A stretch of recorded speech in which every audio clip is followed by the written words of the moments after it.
What's going on, folks? Ted from Nerd Immersion here, and as promised, Jeremy Crawford has released a studio blog post on the Wizards of the Coast website, which is essentially a sage advice article talking about the process of changing these stat blocks, things that I've covered in recent videos, as well as dealing with a lot of the questions people have regarding the Harengon and their different abilities. So if you want to stay, I'm going to talk about that, and then what the Sage Advice Compendium is, remind you all about it.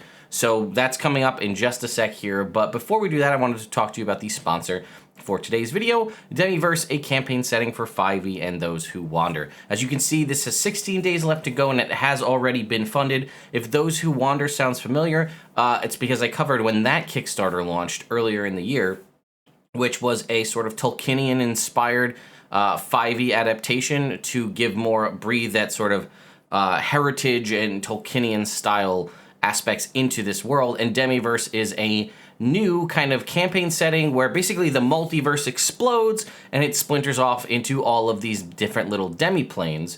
And given the fact that the multiverse seems to be a huge focus in popular culture, but also in Dungeons & Dragons, this might be exceptionally useful for you.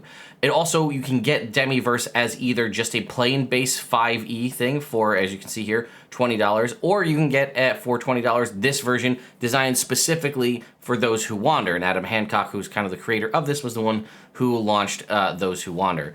It also has a very diverse team with a super high pay on the writers, which is great, paying 10 cents a word, which is really good, and that really, in my mind, should be the industry standard, really. But you can see you can get PDF copies, you can also get print copies, depending on how much you want. To donate, if you want to go a large amount here for $4.85, you can actually adopt a demi-plane, a 2-page, or then eventually a 4-page or a 6-page as you go on here.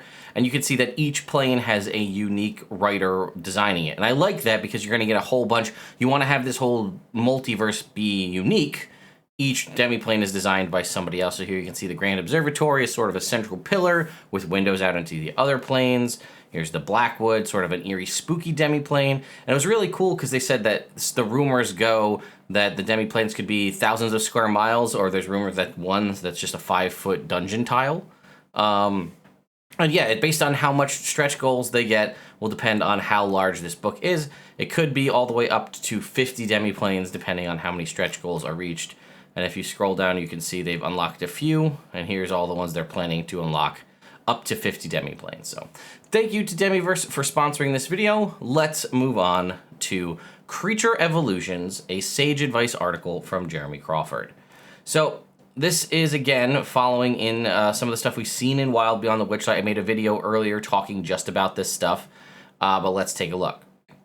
So he says, in the recent D&D book, Wild Beyond the Witchlight, features 2 new playable races and a gaggle of Feywild monsters and NPCs. I'm going to talk about the process it got to getting there. Over the past year, we've been refining the D&D stat blocks to make it easier to use and to improve how DM-controlled creatures function in play. You'll see these in Wild Beyond the Witchlight, which is out now, and then soon to be Fizzbands, Strixhaven, and then Mordenkainen. So none of the stuff prior to that is being planned to be updated, at least as far as we know. We don't know what books exactly Mordenkainen presents monsters of the multiverse will sample from. We know it'll obviously be Mordenkainen's Tome of Foes, Volo's Guide to Monsters, and maybe a few others, but I don't think it's going to deal with the monster manual. I think that'll be reserved for the 2024 sort of update. All right, creature type here. Creature types are now always capitalized. We've made this change, which is also, it's a simple change, but it's huge, right? We're talking about a certain type of monster. For example, a giant will have a capital G, rather than using a word in its normal sense, as in she was a giant in the bard community, as in someone who's big in the community. Capital G equals, a certain type of monster. And this is another really interesting one that I expected we would have seen sooner, but we've also gotten strict about which monsters get the humanoid creature type. This might help some of the arguments and things you might have had at the table with your players. This type is now reserved for creatures who are human-like in their moral and cultural range. As we update older books, we'll reassign some humanoids to other creature types. When Monsters of the Multiverse is released, you'll see that some of the former humanoids are now monstrosities, fays, and other types. The biggest one that I can think of is they will remove humanoid as a type option from gnolls, and gnolls will be transitioned to fiends. That is something I think we've heard them talk about before. I highly anticipate that coming in this change. Alignment. Okay, so this is another one that got a lot of people up in arms, and this is a point of Wizards of the Coast actually listening to the fan base and making adjustments. So it said, alignment had a timeout in the stat blocks of Candlekeep Mysteries and Van Richten's Guide. We omitted alignment in those books as a temporary measure, giving us time to determine how we want to handle alignment going forward. Now that we've done that work, alignment returns in Wild Beyond the Witchlight and appears in all of our upcoming books as well. So alignment fans, you're good. It's coming back. There's a slight change, though. Or why did they do it? There's been some confusion in the community about alignment's roles in D&D. In the rules of the player's handbook, you choose your character's alignment. In the rules of the monster manual, the DM determines a monster's alignment. No matter what alignment is chosen, a creature's alignment describes their moral outlook. Alignment doesn't determine the creature's behavior. Alignment is essentially a role-playing aid, which is true. It doesn't really have any, with the exception of a handful of specific magic items and like certain older encounters in older books, alignment really doesn't have a place in 5th edition. Nothing is really hard-gated behind alignment. Again, albeit a few little outliers here and there. Both books are clear that the player and the DM have final say in alignment, but both books also plant a seed of doubt. The player's handbook suggests alignments for various folks in the D&D multiverse, and the stat blocks in the monster manual include alignments without reminding the DM that those alignments are merely suggestions. To eliminate that seed of doubt, we've made the following changes. Only named individuals, such as Mr. Witch and Mr. Light, have a definitive alignment. So this is not going to be like War Priest NPC. This will be like War Priest Yeti, McFadden, I don't know, whatever. Someone, that was really bad. Someone with a specific name, right? I always mention my Schweppes, the bartender, right? That's a named character. They would have a specific alignment, but generic NPC bartender in the monster manual or the whatever book you're in will not have one. Okay. Generic humanoids bear the words any alignment, reminding the DM that people have a vast moral range. So generic NPC humanoids, you can choose any alignment. Magical creatures that have a strong moral inclination, angels, devils, demons, undead, and the like, have an alignment preceded by the word typically. For example, a demon stat block says typically chaotic evil, since it's atypical for a D&D demon to be chaotic evil. That one word typically reminds the DM that the alignment is a narrative suggestion, it isn't an existential absolute. The holy can fall, the fiendish can rise, members of certain organizations, charitable knighthoods, or diabolical cults, for example, also sometimes get the typically treatment. Creatures such as beasts and ooze that are incapable of moral discernment continue to lack an alignment and therefore bear the term unaligned. Now this right here, I probably could have made my whole own video on alignment, but I thought we'd talk about it as we were going through, and I really like this change. It's very simple, it's very clean, and it gets across what needs to be done, right? You know, everybody has the conversation, or maybe they haven't, but I've had it in several games about what do we do about, like, if you find a dragon egg, it's like a black dragon egg. Black dragons are evil. Can you nature versus nurture this black dragon and raise it in such a way that it will not be an evil creature? Well, it's typically whatever a black dragon is, chaotic evil. It's not 100%. Maybe you could change that. All right, let's keep going. So, tags. Occasionally, a creature has a tag, elf, goblinoid, titan, or the like. This identifies an important detail that doesn't appear anywhere else in the stat block. We've begun including new tags, which some rules now reference, allowing us to create fresh new ways for monsters to interact with the game system. For example, some creatures now include a tag in the name of the spellcasting class, such as cleric, druid, or wizard, and Monsters in the Multiverse includes a rule that says such a tag means the creature counts as a member of the named class for the purposes of magical item attunement. And that gives you the option as the DM, right? If you want to give them a magic item that says must be attuned to by a cleric, well, if they have the cleric subtag, you're good to go. Proficiency bonus. This was another huge improvement that I like. Many of the numbers in the stat block include the creature's proficiency bonus. Because of that fact, the creature's proficiency bonus now appears in the stat block. This makes it super clear for a DM to figure out how things come together. I really appreciate this.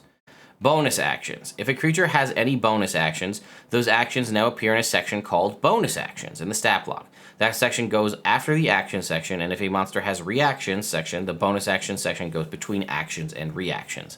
This new section makes it easier for DMs to spot bonus actions when running a creature, which previously hid among the creature's traits near the top of the stat block. That is huge. Breaking it out like that definitely helps, especially if you're going to be interacting with PCs who have things like slow, which would shut it down to either an action or a bonus action, not both. You can easily see, oh, these are my options. They're spelled out clearly. I like that.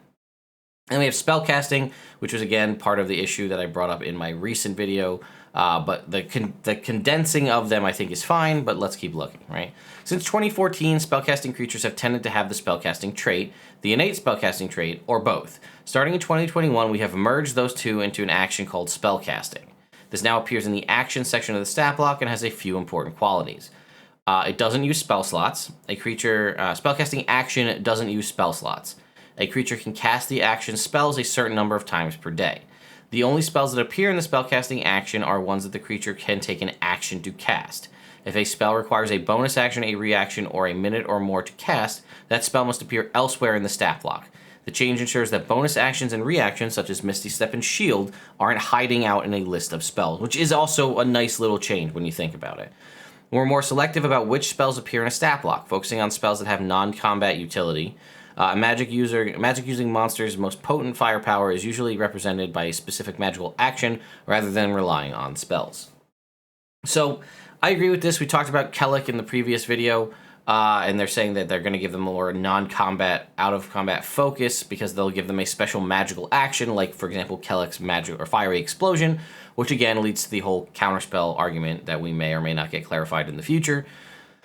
The only thing I'll say, I do like breaking out bonus action and reaction. So if you have Misty Step or Shield, they're not hidden in a list of spells that you could easily miss if you're scrolling through a big old block of how many slots.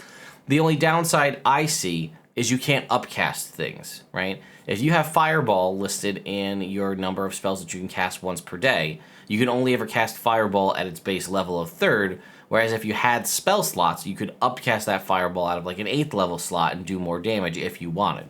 Things like that. That's not an option in the way they handle things now. All right, so new character races. Okay, in the past, it was always presumed that a character was humanoid, but for example, we've seen new things like the fairy is Fae, the satyr and the centaur are Fae as well. Creature types don't have rules themselves. This is something I've harped on a lot. But some rules in the game affect creatures of certain ways in certain types in different ways. For example, the Cure Wounds spell does not work on a construct or undead. So that's my point. There is no character or no creature type specific rules. In previous editions, we had seen that. If you were a Fae, it meant you got XYZ. If you were an undead, you got, ABC, whatever it works. So now it's basically, you have to look at the specific interaction with whatever the ability is. So for example, if you had a race that you were playing that was considered a construct, not a construct and a humanoid, not a dual typing thing, just a construct, you could not be healed by Cure Wounds. Ability score increases. New character races don't have ability scores increased like the player's handbook do. The new races can choose to either have an increase of +2/+1 or 3/1 given to any stat. The lack of ability score increased traits makes your choice of race and your choice of class independent from each other, broadening the types of characters we're likely to see at the game table. If you're having trouble, this is a good one for you folks. If you're having trouble deciding which scores to increase, we recommend looking and consulting the class's quick build. For example, the Bard's quick build section says you should increase your character's charisma and dexterity. Now, this gets a lot of people up in arms, and I'm not going to begrudge you your whatever you feel how you feel. You're entitled to your opinion. I can't change that. I love this. I love this, loosey-goosey on the ability score improvements because for me, as someone who grew up started playing in a very min-maxy situation, there are certain character class and character race combinations that I would never play because they were suboptimal. And you can say all you want about how, yes, you should try to break out, don't be held to all this, blah. Yeah, that's fine. Just like I told you, you're entitled to your opinion to not enjoy these. I'm entitled to my opinion that I don't like to play suboptimal characters. But that also meant that I was very limited in what I could play. If I wanted to play a charisma class, which, let's be honest, there's 4 of them in the or in the player's handbook, right? We've got Bard, Sorcerer, Warlock, and Paladin all use charisma. I was very limited. And go the other way, go Cleric, Monk, or Druid. There was only ever really one race. I think the Furbolg was the only race that got like a +2 Wisdom for the longest time. So if you wanted a Wisdom stacked race, you'd have to do something like Variant Human with a Wisdom bonus stat to get the +2 Wisdom. There wasn't a lot of options, but this has opened me up to be able to play things that I would never have done before, because now I could be like, oh, my race is a fun, like a cosmetic choice for me to make and maybe get some abilities that I like, or I might be like, oh man, I really love the Satyr's Headbutt, but I'd love to put it on a Barbarian, so I'd like to have it be Strength and Constitution, and I can now, and I enjoy that a lot. That makes me happy. So I enjoy this a lot. I realize that's not everybody's cup of tea, but this kind of, I think, is going to see more of what we're going to see in 2024, is this kind of not everything so hard locked down. There will be some things where you do make a choice and you're locked in, but you will have some versatility here to allow you to play the game you want, how you want. Age. New character races lack an age trait. We instead now provide the following text about a character's lifespan, which is something I asked about, so I'm glad to see it in here. The typical lifespan of a player character in the D&D multiverse is about a century, assuming the character doesn't meet a violent end on an adventure. Members of some races, such as elves, dwarves, can live for centuries. So it sounds like they're just going to include that particular block. I wonder if they're going to add a sentence like they did in Wild Beyond the Witchlight that says, like, fairies and Harengon typically live about a century. They added that last little bit there to kind of clarify. Well, we'll see. It says, we talked about alignment already, so there's no alignment restrictions. Some new races, for size, right? It says, for some new races, including the Harengon, lets you choose your choice of medium or small when you choose the race. You'll see this choice in some other races in the future. Also, rather than suggesting height and weight of the race, we provide the following text. Player characters, regardless of race, typically fall in the same ranges of height and weight that humans have in our world. If you'd like to determine your character's height or weight randomly, consult the random height and weight table in the player's handbook and choose the row in that table that best represents the build you imagine for your character. Again, I've played in games in the past where the DM made you 100% stick to the randomized rolls that you could get in the thing for your race, and you could obviously make a very a character that was very much not what you had in mind in your head when you built out this cool character, because you had to roll randomly, so you ended up being like super short or really, really skinny, or, you know, maybe a little heavier, whatever the case may be. But they were like, you have to do it, that's what the book says. And this is just like, well, pick one that you like if you want to determine it randomly, or just do it yourself. Languages, it says, basically they now will say they start with common and another language of your choice that you and your DM agree is appropriate. Now, the Harengon. This is the thing we had a lot of questions on, is how Rabbit Hop works.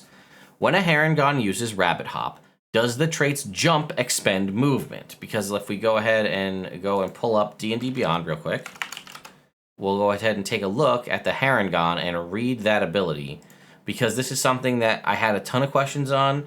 I covered the new races when they came out. We had a ton of questions on that again. So let's go ahead and jump down here to the Harengon. Where are we here? Wild Beyond the Witchlight. No? Okay. Did I miss it? I guess I missed it. There it is. Harengon. Okay. Rabbit Hop says, as a bonus action, you can jump a number of feet equal to 5 times your proficiency bonus without provoking opportunity attacks.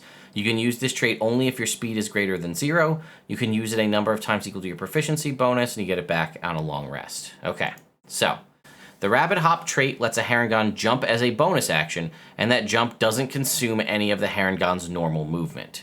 That fact is why the trait has a limited number of uses between long rests. If you compare the wording of the Rabbit Hop to the wording of the long and high jump rules in the player's handbook, you'll see that those rules explicitly expend movement, whereas Rabbit Hop doesn't. Okay, so let's take a look at that, and that's going to go back into the more specific versus general discussion of D&D 5e in general. The long jump and the high jump abilities in the player's handbook specifically state that they expend movement as normal. So even if you could jump 65 feet vertically and your movement speed is only 30, you can't do 65 feet. You could only do 30. The Harengon's does not use up your existing movement. Now, where it says in there that your speed must be greater than 0 means that you can't be grappled, all right? Because, like, for example, where it says this right here, you can only use this trait if your speed is greater than 0.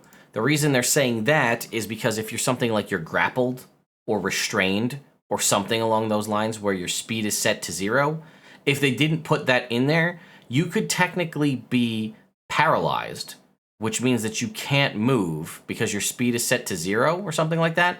Or let's say you're restrained in chains and your speed is set to 0 because you're restrained, because you're grappled. That would mean that even if that was the case, you could still Rabbit Hop away, because if it didn't have that specific line, that only if your speed is greater than 0. Because if they didn't include that, that meant that you could just hop away regardless of the situation. So that's preventing you from being grappled, tied up, and bound, and then still being able to hop away without provoking attacks of opportunity. So that makes sense to me. Is Rabbit Hop a high jump or a long jump? The Rabbit Hop jump is neither a high jump nor a long jump. If it was, it would say so. So it's not, it's just a new jump. The big one, though, folks, does the jump spell benefit Rabbit Hop? Yes, the jump spell can affect the jump distance of Rabbit Hop. If you cast the spell on a Harengon, enjoy the magnificent leaps. For those of you who don't know, the jump spell increases your jump speed, or your jump distance rather, by 3 times. So again, if you look at it right here, Rabbit Hop is a number, you can move a number of feet equal to 5 times your proficiency bonus. If you're starting out at level 1, your proficiency bonus is 2, so that means you could jump a total of 10, or you could jump and move without provoking attacks of opportunity as a bonus action, a total of 10 feet. The jump spell is a 1-minute duration non-concentration, mind you, so you can have this up on you with no benefits, no worry about losing it. It's a 1 action to cast, and it triples it. So at level 1, your Harengon jump, which you could do 2 times, because that's how much your proficiency bonus is per long rest, you could have, with jump on, do this and move 30 feet. Now, remind you, if you get all the way up to like level 17 and your proficiency bonus goes up to 6, you could then have a Harengon Rabbit Hop of 30 feet, and with a jump spell on you, you could now move 90 feet as a bonus action without provoking attacks of opportunity. Still allowing you to have your full action to use... and then again, that doesn't change your movement. You still have your regular old movement, and you could use your action to dash if you wanted to get even more movement, which is nutty, and I absolutely love that. Okay, are you required to jump the full distance of Rabbit Hop? You don't have to jump the full distance of Rabbit Hop when you use it. We will clarify that intent in future printings of the Rabbit Hop trait. Because what it says here, it says, let's see, you can jump a number of feet equal to 5 times your proficiency bonus without provoking attacks of opportunity.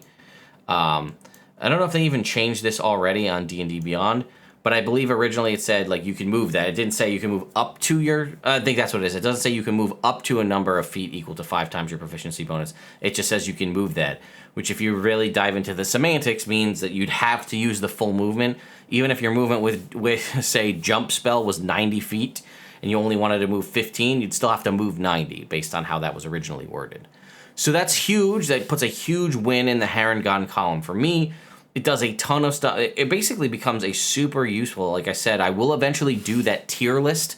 You guys wanted me to do a race tier list for D&D. Well, now I'm obviously going to wait until Mordenkainen's Monsters of the Multiverse comes out, because that's going to have 30 updated stat blocks, or 30 stat blocks in it, which may have updates, so I want to have the time there to be able to rank them. But Harengon is ranking top tier in my mind, because of the usefulness of all of its abilities, can be applied across the board, especially, again, when you're not tied to ability score improvements. You could play this around. This could be a great... I mean, it has a lot of things that synergize well with the rogue, right? We talked about extra d4s to dexterity saving throws, helping your evasion out, bonus to your initiative rolls, allowing you to use things like reliable talent on it, the Rabbit Hop to give you a dash and disengage all in one singular action as a bonus action, and then perception proficiency, which is always useful. You'd have all of that stuff we just talked about, but you could apply that to a heavy armor character like a fighter or a paladin who would never normally have something like that. Give it to someone that doesn't have a ton of bonus action economy. Again, like a paladin, maybe like a barbarian. There's a lot of options. Even for like the squishy wizards and the sorcerers, having a way to back out of a combat without casting a spell and without provoking attacks of opportunity, that's big. So, anyway... Thank you all so much for watching, folks. Be sure to keep an eye on the channel, as I will be finishing up my Wild Beyond the Witchlight content this week, as I believe I might be receiving my early copy of Fizban's Treasury of Dragons later on. So I want to get started on that. Also, this just came in the mail today. My Wild Beyond the Witchlight Carnival dice set finally arrived, so I will be doing an unboxing and a review of this, as well as a ton of products that I still have to go through from Gen Con. So a lot of fun and fresh new content coming here to the channel. So please stay tuned if you want to see more stuff. Also, take the time to ring that notification bell if you haven't, because I do upload at all of a random... I try to keep things at a regular time, but when news and stuff is coming out, I try to cover it as fast as I can, so the videos may come out whenever I can put them out. Also, if you haven't taken a look, I added a bunch of new merch to our Teespring store. You can take a look. We added some new fun t-shirts and some coffee mugs and some cell phone cases and stuff like that. So anyway, thank you all so much for watching, and I'll see you next time.